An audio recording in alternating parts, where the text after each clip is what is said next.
Guys. Today we're going to be listening to Frederick by Leo Lionni, and we've been reading all sorts of books about him this week. And this is Frederick right here, a little stuffy that I have with him.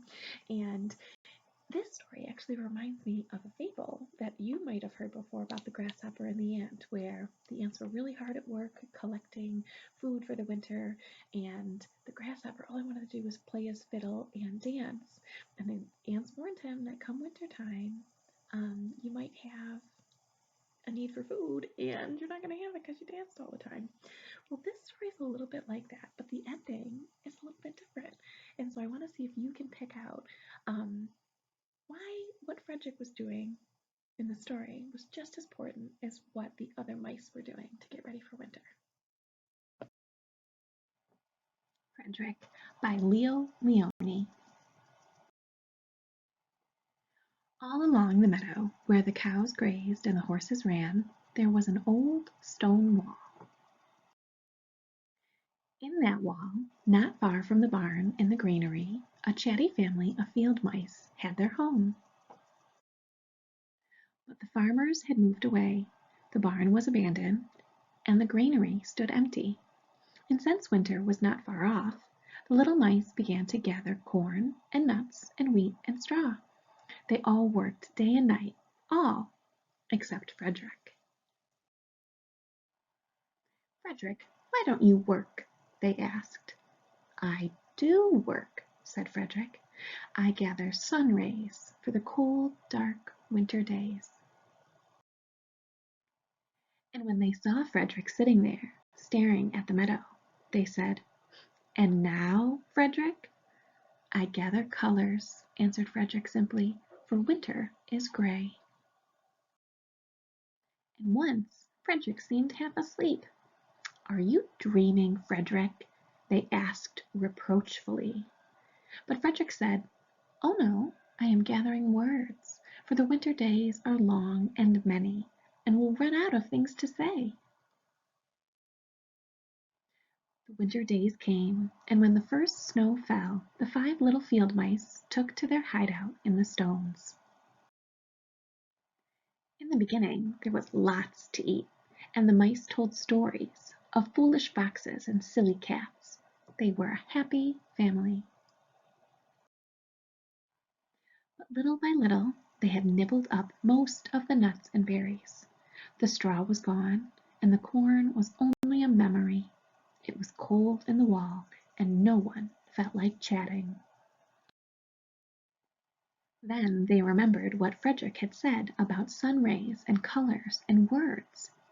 "What about your supplies, Frederick?" they asked. "Close your eyes," said Frederick, as he climbed on a big stone.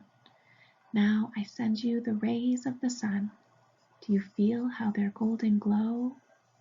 And as Frederick spoke of the sun, the 4 little mice began to feel warmer. Was it Frederick's voice?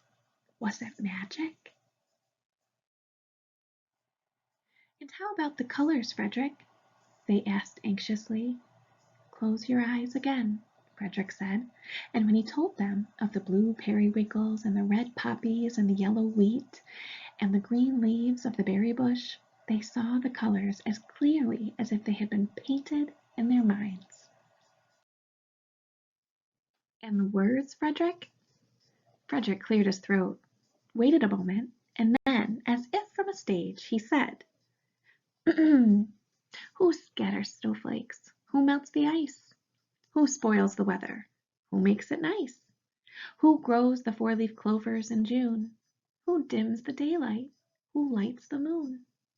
4 little field mice who live in the sky. 4 little field mice, like you and I. One is the spring mouse, who turns on the showers.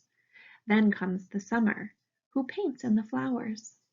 The fall mouse is next, with walnuts and wheat. And winter is last, with cold little feet. Aren't we lucky the seasons are 4? Think of a year with one less, or one more." When Frederick had finished, they all applauded. "But Frederick," they said, "you are a poet." Frederick blushed, took a bow, and said shyly, I know it.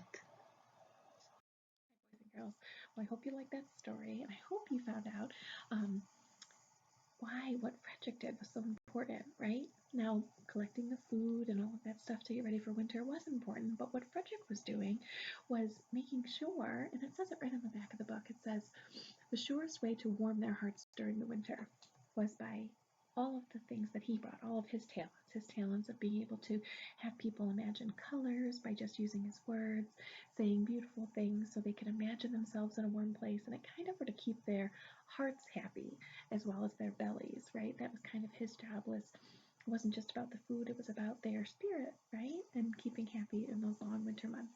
So I hope you enjoyed it and saw some value.